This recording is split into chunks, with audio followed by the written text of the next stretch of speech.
This is Destroyed Nonchalance. Minisode.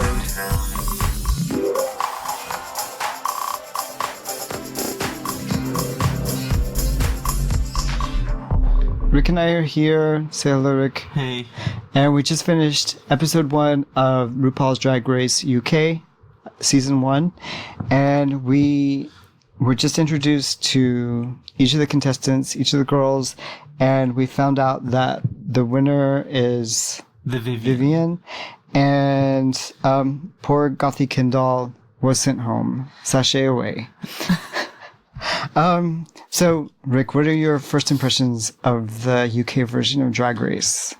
Well, I really liked it. I'm just happy that the show is back, but In some form. yeah, in some form. But I just really liked seeing Ru in the British landscape, and I liked all of the references that came up, and I liked all of the queens because they're so different from the US queens, and since we've been living in the UK for 6 years, it's people and characters that we've heard about or know or Some of we've them, seen. the Vivian who won, explained it, why she was able to wear the boots, the flats, and how it all worked with that look. His look is always like, I'm on drugs, and it's kind of sweaty, and he has those shoes, the boots that she has. It looked very like night out in London, like out in the town of London. We're lucky he still had his shoes on by the end of the night. Because, I mean, I think, who was it? It was Bag of Chips. She actually had her shoes off.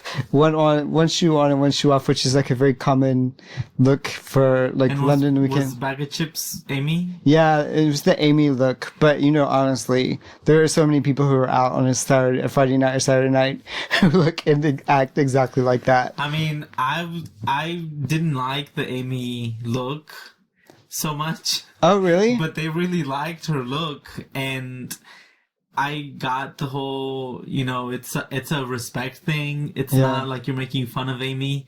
Why did you not like it? Because you felt it was disrespectful? No, or because just- I don't think that it went all the way that it could have. The dress was really kind of plain, and it was just like a short dress with a bunch of different colors, and then the wig wasn't Where big was the enough. beehive? I mean, The she's beehive is like, You're a drag okay, queen doing Amy Winehouse. Yeah. You should have a It should beehive have been outrageous. twice as tall as hers. The wingtip on the eye should have been in like Just missing. going out. Like if you were gonna do Amy, you could have done it all the way. And I know she got really good comments, and she was at one of the top ones, and that's good. But that surprised me because I thought, she better do good on her next look because her Amy is just not.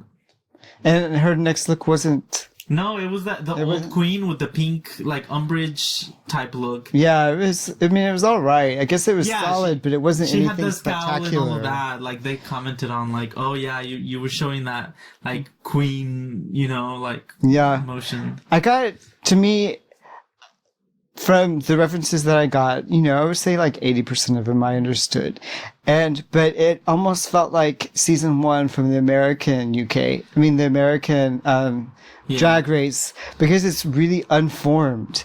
And then when you hear where these people are coming from, it's like little small towns that are spread throughout the UK, because, the UK doesn't have a Dallas, a Chicago, an LA, it's really a Miami, different. They're not a so Houston. spread out.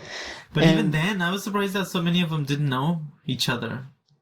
Yeah, I don't know. Well, some of them were saying that there aren't any drag queens where they are. There's no kind of drag So they have scene. to travel. They have to travel. And I couldn't really tell how well they knew each other, because they weren't really referencing each other as friends. They had known each other No. outside. Or that they've worked together or anything like that. I was surprised at how crafty some of the looks looked. Like the crane look, or I mean the queen stamp from something Wong Something Wong, yeah. looked really crafty. It didn't look like it had the polish that you just come to expect after 10 years of Drag Race. Well, no, I know, and I mean, in some of these, it is the first season here, but I mean, you could see the wig lines in a lot of them, and I think that the UK ones, they're kind of undone a bit, down to their names, and you can see Bag of chips. Yeah, like they're undone. Like you could see it with Vinegar Strokes. I mean, she was at the bottom and she had to. She barely. Sing What for was her- up with that lip sync for makeup? her life. That makeup. I'm sorry, But it is like it was not She's polished. very, like, It was not throw away. polished. Yeah. no. But for the U.S., if a queen does that, she's out. She's like What did she do? not be polished. Oh, when you're yeah. not polished. I mean, and, some like, of them had chest hair. Some of the. I mean. Yeah, but that's something like Violet Chachki started doing the no boobs thing, and Right. like, Well, that's that was- androgyny, but to show chest hair is like straight up masculine. Yeah, but I mean, Which is fine. I think they can get away with it now because fine, you can show your chest, and you're going towards that direction, and if it wasn't like lumberjack hair either. So, who were some of your favorites?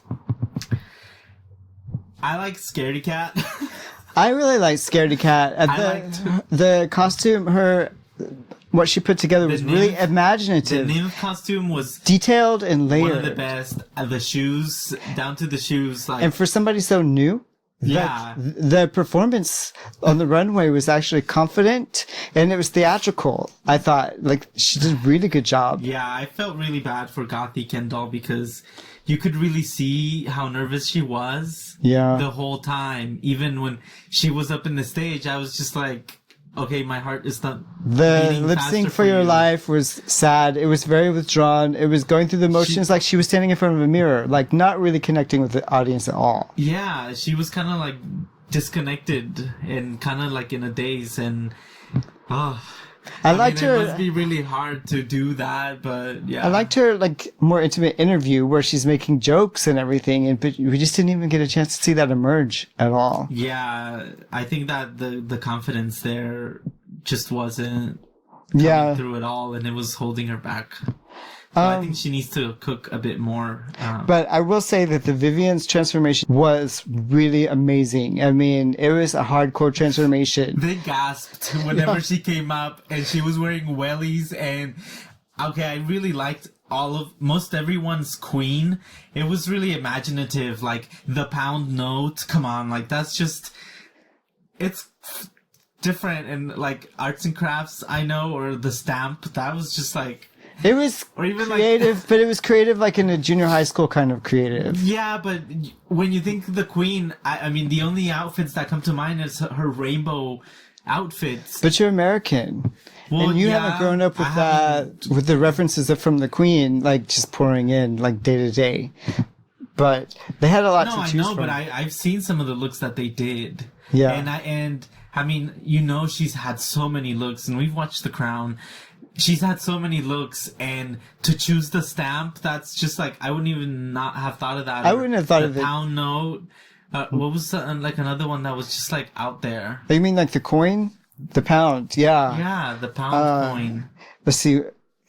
Well, the Wellies look was pretty out there, but then the baby, Scaredy Cat's Queen Scaredy Cat. See baby. again, Scaredy Cat. And I mean, I had never seen the Queen look like that. I've never seen the photo that he was referencing or she was referencing. But once you saw the photo, it's like, oh yeah, that's actually really good. Yeah. So I think that, Scaredy Cat's going to be a real contender. Let's see, Cheryl Hall was alright. I don't remember Blue Hydrangea's looks. And do you remember how Blue Hydrangea came out? She just seemed somewhat forgettable. Yeah, I don't remember her looks at all. Actually. And Crystal did the Essex, which But they I were totally safe. got. I think Blue Hydrangea was safe. Yeah. And, you could say the same for Davina De Campo. Well, Davina De Campo is... I got, like... She's been a presenter and she's done a lot of things. And she's been in the scene for, what did they say, 17 years or something like that? So you think it's like sort of set? She looked like she didn't meet up with the experience that she has when she was in the interviews and when she was talking. Yeah. It was really dressed down like you've been doing this for 17 years and you still live in a little town and you're like, I'll travel to you if you pay, or it was still kind of like hustling, which I mean queens hustle with everything that they do, but to see that juxtaposed with what the newer, interview like, and, like, Scaredy Cat yeah, was able to 11 come out months, and do. and even she was just like, come on, you're just starting, and you can see that she's gonna have to put up a fight to come up, because being safe is not. It's disappointing. Yeah. And I mean, but I can't. It's the first episode, Yeah, and those are often so misleading. Like, obviously, surprises come out. So I'm excited, too, that we get a version of Drag Race, and it'll be interesting to see where the humor goes once we get past all the British cliches that were pulled in so heavily during the show throughout, like the governor jokes and all of that. Yeah, I think it was just the introduction, the beginning, and yeah. What about the little challenge that they did? What did you think about the small challenge at the beginning where they had to off with their heads and they had to come up with things to say? So that was what was it? Who was it? The young one, Scaredy Cat, won that one. That's what I'm saying. I think Scaredy Cat is like a. But it was so funny when she was just like, "Oh, I'm gonna shake my head," and it was like, "Oh, you're watching the BBC." Rue.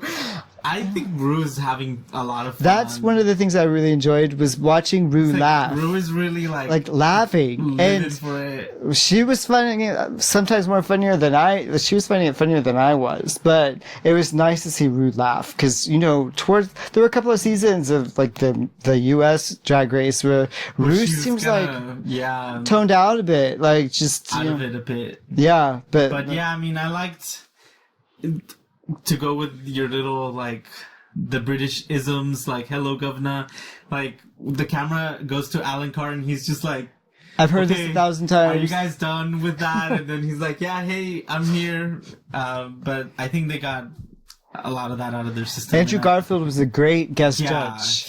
We saw him in Angels America, and we saw him give a talk on it, a conversation, and he talked about doing drag a bit.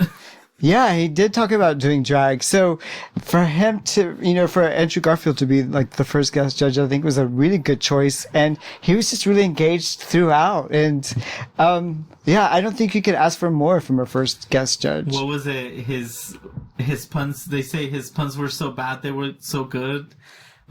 She puts the sex in Essex. Yeah. Or she takes the man out of Olivia Colman.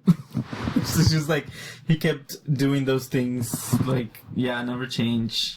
It's interesting that they didn't mention that that they win something at the end. There's no money. There's no cash money. They just win a show with Wow Presents. Yeah. They go to LA. I wonder what kind of regulations and laws are playing out here, which make it less of a cash prize. And I wonder if they're getting paid as employees. Badge.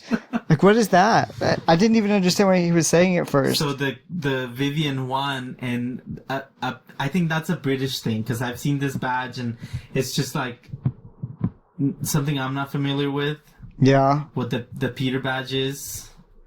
But what about that small connection with Vinegar Strokes and Michelle Visage being in It's All About Jamie, and Michelle was just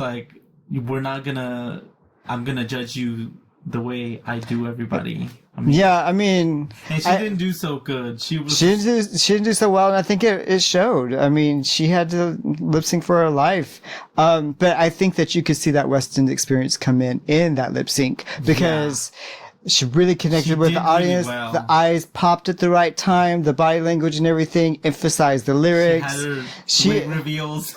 She had her quite messy wig reveals, they were but messy, but there was an element of performance there that Gothy could have learned something from. And hopefully, she did. But Michelle, Michelle, especially for All Stars, she has a relationship with these people because she's so involved with the tour that she has to be able. With them. Yeah, she has to separate herself as a judge as a friend, and I think that we saw that when it came to Ben de la Creme. No, well, Ben de la Creme. Her doppelganger. No, but the one who talked to him. Adore Delano. Adore Delano. Yeah. You saw Michelle's relationship with save kind of play in there. And they called Michelle, like, come to the studios, like a door's gonna jump.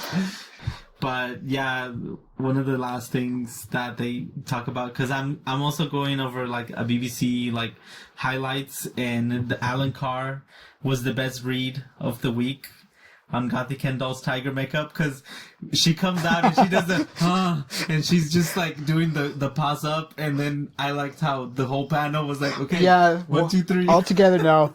Yeah, that's just like, that can be that's a meme, GIF. GIF right there, like, like no enthusiasm. Okay, so when we post this, we have to make sure that there's a GIF we have of that. to have the link. And so this is the read. Alan Carr said, she looks like an estate agent who's gone into Regent's Park Zoo and said, can you face paint me face for 50p? And then she's gone back into work and gone, what do you think, girls? Because it was what was the clothes? The clothes was just total like a disconnect. Total disconnect. Like you're going to the office. Yeah. So even her promo picture didn't look anything like. It just looks like she's gonna do more.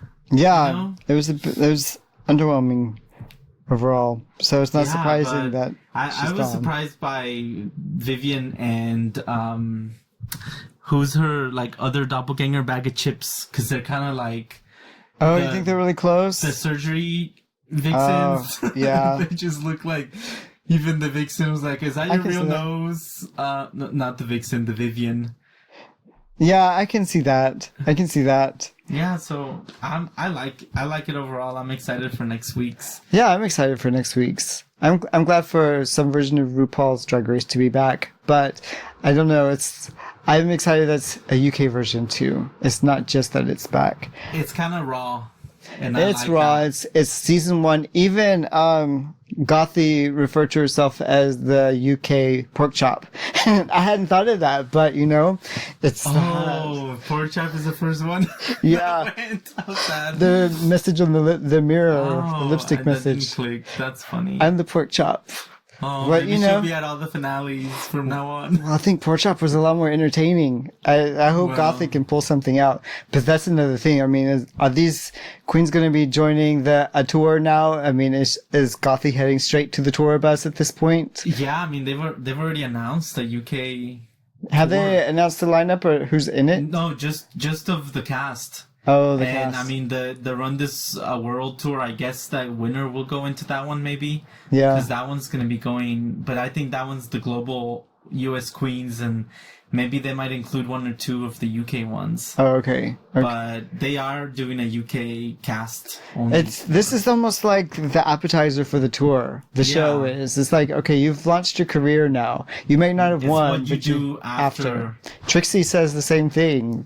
Trixie Mattel. It's like, it's what you do with your career after. Valentina, she has like a whole second life after her crash and burn. Even going back to All Stars and going through that machine again, she's still one of the most loved ones. Yeah, she has a really loyal fan base. It kind of got her into trouble, as we saw in the reunion. But, all right. So, let's wrap this up, and we can get ready for the second one. Thanks for listening, and we'll see you next week. See you next week. Bye. Thank you for listening. We hope you enjoyed it. Make sure you subscribe to our podcast. We put it out weekly. And follow us on social media. We're on every platform. Instagram, Twitter, Facebook. We're everywhere.